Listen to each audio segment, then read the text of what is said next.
Ok, este tema de hormonas tiroideas está relacionada específicamente con lo que es el tratamiento de yoduro por las células tiroideas. Ya. Primero partimos porque la tiroides es una glándula que se localiza por debajo de la laringe, a cada lado y anterior de la glándula. Tiene un peso más o menos de 15 a 20 gramos en los adultos y se caracteriza por la secreción de la T3 y la T4 en forma de tiroxina como la T4 y la triiodotironina como la T3. Además que también va a estar relacionada con el metabolismo del calcio a través de la secreción de la calcitonina. Entonces, la T3 y T4 como tiroxina y mono o triiodotironina van a estar relacionadas con la estimulación de la TSH. A partir de la TSH es que se va a secretar lo que es la hormona T3 y T4 de la glándula tiroides. Nuevamente, la localización de la glándula tiroides por delante de la laringe a cada lado de la tráquea. Peso en los adultos de 15 a 20 gramos. Y la calcitonina relaciona al metabolismo del calcio. En la síntesis y secreción de las hormonas, el 93% de la secreción es la T4. La T3 solamente tiene el 7% de la secreción de la hormona. Como les decía, en cuanto a la relación de la secreción de la hormona, se va a dar a través del tejido tiroideo que contiene cada una de estas lo que son un folículo tiroideo. Quiere decir que la glándula tiene un folículo tiroideo y este folículo tiroideo contiene a estas células cúbicas. Estos folículos, cada folículo en el centro tiene lo que es el coloide. Este coloide es el que va a contener a una glucoproteína que va a ser la tiroglobulina. Esta tiroglobulina es la que va a activar a la tirosina. A partir de la tirosina se va a empezar a formar lo que es la T3 y la T4. Este coloide nos va a desarrollar lo que es la formación de la T3 y T4. Mientras que hay aquí unas células chiquititas arriba de cada folículo, que son las células C. Esas células C están encargadas de la secreción del calcio, de la calcitonina. Es por eso que también interfiere en lo que es el metabolismo del calcio cada folículo tiroideo. Entonces, cada folículo tiroideo tiene dos tipos de células. Las células foliculares, que en medio de cada folículo contienen lo que es su coloide. Este coloide contiene la tiroglobulina que va a secretar lo que es la T3 y la T4.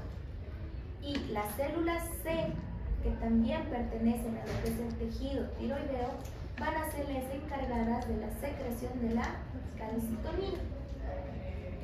Ahora, ¿cuánto es el máximo, la cantidad de yodo que necesita el cuerpo? Más o menos 1 miligramo por semana de yoduro para que haya un correcto atrapamiento del yoduro y obviamente la formación de la T3 y la T4. Y esto para que las hormonas puedan, o bueno, la glándula tiroides pueda secretar adecuadamente. ¿Cómo es este atrapamiento de yoduro o esta bomba de yoduro? Empieza con la única función que es la formación de las hormonas tiroideas. ¿Cómo voy a realizar esa formación? A través del transporte de yoduros.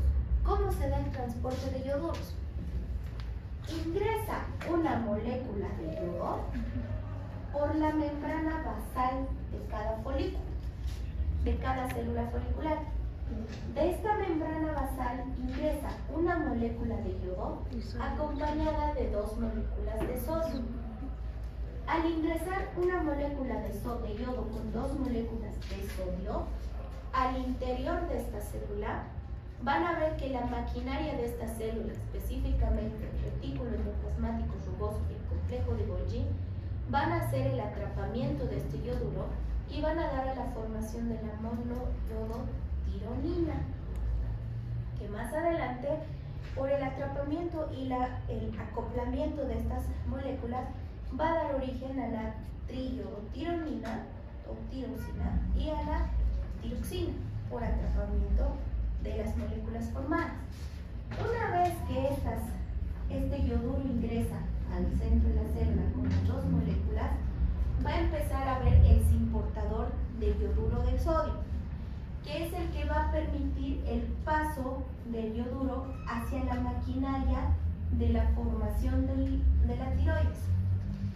Cuando esto pasa por acción del simporte de yoduro de sodio, es que dentro de la célula se va a empezar a formar lo que es la T3 y T4 por acción de la tiroglobulina. ¿A qué se denomina atrapamiento de yoduro? Cuando ese yoduro que ha ingresado por la membrana basal se va a quedar en la maquinaria de la célula.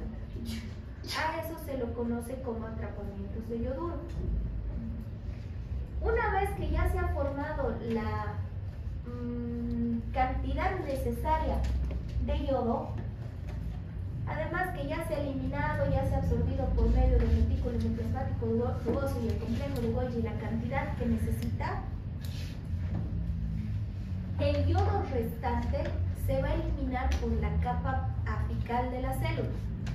Esta capa apical va a permitir la salida de ese yodo restante por acción de un transportador, que es el pendrino, o también conocido como pendrina.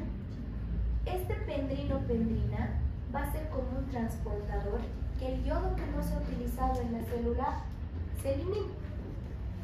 Además, el atrapamiento o el simporte del sodio dentro de la célula va a estar compensada por la eliminación de electrolitos, en este caso del sodio y el potasio. Ingresa potasio y tiene que compensarse con la salida del sodio, porque están entrando junto con el yodo dos moléculas de sodio. Entonces, para compensar el medio intracelular, necesito eliminar también un sodio. Ese es el funcionamiento de la bomba de yoduro para empezar a activar lo que es la secreción de la tiroglobulina dentro de lo que es la célula tiroide, bueno, tejido tiroide. Ahora, ¿cómo se da la formación de la tiroxina y la triiodotironina?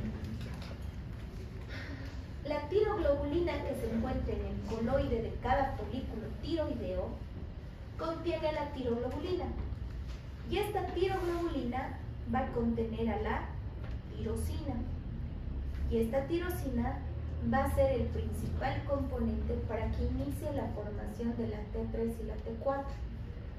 Cuando pase eso, es que ya van a empezar a formarse las hormonas tiroideas que se van a secretar de manera libre en el torrente sanguíneo. Generalmente esta formación de tiroxina y triiodotironina se da en las mañanas, no se da por las noches. Durante las noches cesa la producción de la secreción de hormonas o formación de hormonas tiroideas. Solamente durante el día, en el periodo de 8 a 10 de la mañana, es donde se genera esta formación de tiroides, de hormonas tiroideas. Ese yodo que se ha atrapado en la célula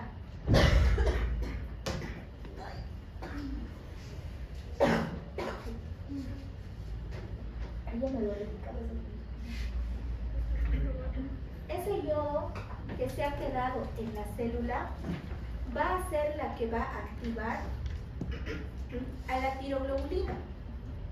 Ese pequeño yodo que se ha quedado como atrapamiento al ingresar por la membrana basal es la que va a activar a la tiroglobulina que se encuentra en el coloide. Esa tiroglobulina me va a iniciar lo que es la activación de la tirosina, y la tirosina primero me va a formar la monoyodotirosina.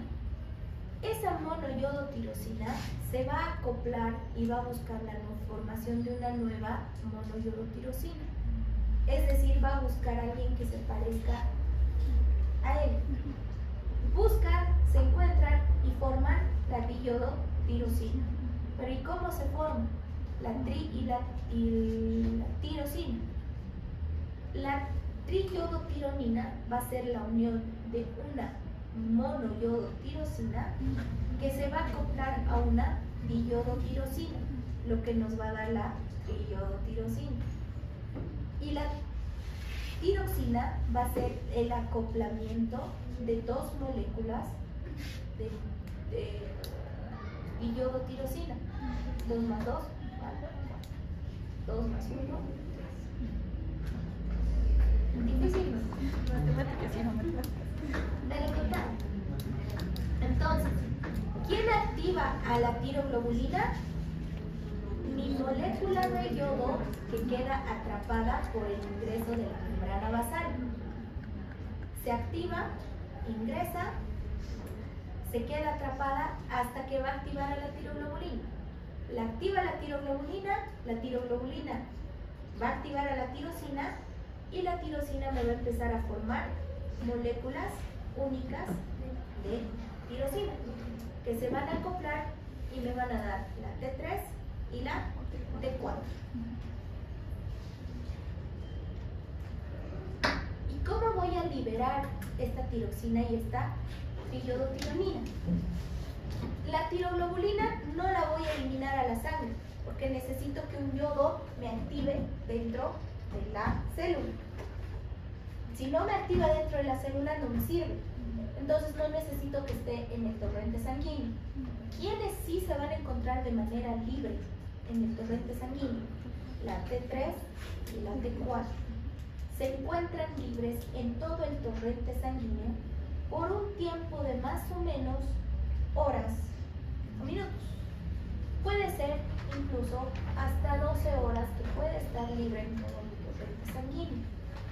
Al finalizar esas 2 horas, 12 horas, no sé,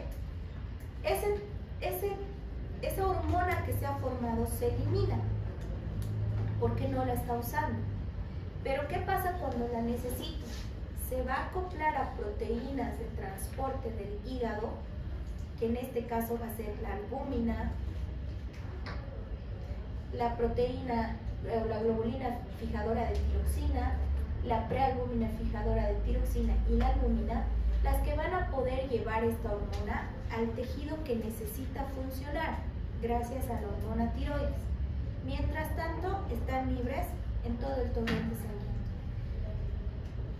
Para que funcione esta hormona, se van a generar unas pequeñas vesículas. ¿Se acuerdan como el mecanismo de liberación de la insulina, ¿no ven? Formaban vesículas con insulina. Lo mismo va a formarse. Van a formarse vesículas pinocíticas, que esas vesículas por el proceso de pinocitosis van a sacar esas vesículas con contenido de la T3 y T4. Esas vesículas van a circular por todo el torrente sanguíneo, a menos que haya alguien que los atrape para utilizarlos. Cuando estas proteínas fijadoras de tiroxina, por ejemplo, que se secretan en el hígado, las van a atrapar, van a romper estas vesículas, por pinocitosis sale lo que es la tiroides y va a empezar a funcionar en el tejido. Tejido, crecimiento, metabolismo, presiones, principalmente en el metabolismo. Se hacen vesículas digestivas y se elimina por endocitosis. Endocitosis. Se elimina. Se activa por proceso de pinocitosis. Se elimina. Estas vesículas ya no tienen, necesito botarlas. Ahora, la acción de las proteasas va a ser digerir las moléculas de tiroglobulina y de esa manera se van a liberar las T3 y T4 al torrente sanguíneo. ¿De qué manera? Cuando ya se está formando las vesículas pinocíticas, ya tengo las famosas vesículas, estas proteasas van a hacer que se digieran las moléculas de tiroglobulina en la imagen, van a hacer que mueran esas tiroglobulinas que ya no van a funcionar, ya no van a tener otra funcionalidad, se degraden y solamente se mantengan las vesículas de la T3 y T4. De esa manera es que sale por la membrana apical hacia lo que es el torrente sanguíneo. como vesículas ya formadas, sin tiroglobulina. ¿Por qué? La tiroglobulina no va a estar en el torrente sanguíneo, no necesito que esté. Si las degradan no hay problema, no se las vuelve a utilizar. El 99% de la tiroxina y triiodotironina se van a unir a varias proteínas plasmáticas para poder movilizarse hasta donde necesiten llegar.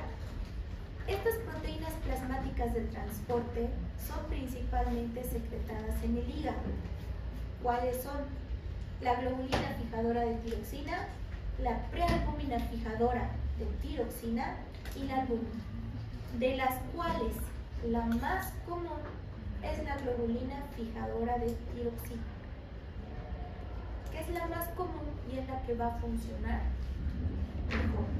La albúmina sí, la menos común es la prealbúmina fijadora de tiroxina. Esa es la menos común. ¿En qué actividades metabólicas? Solamente esto les voy a preguntar mañana. O sea, lo que les estoy explicando.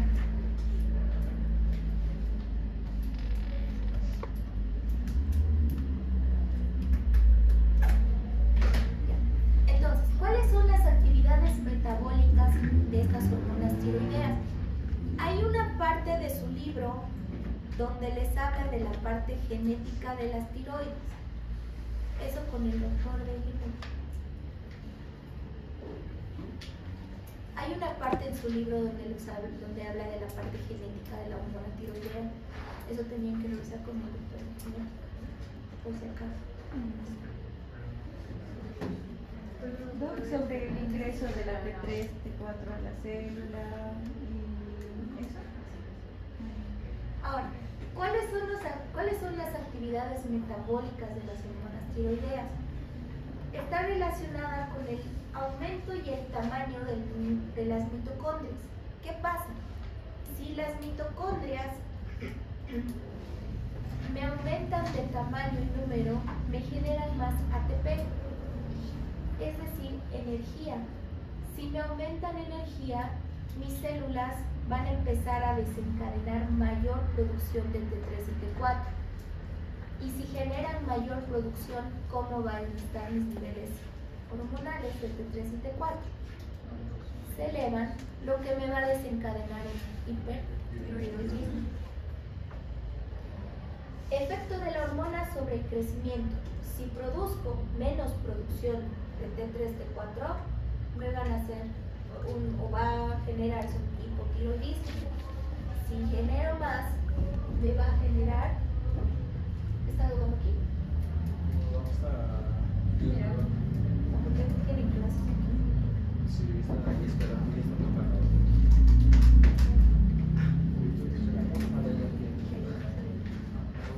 No.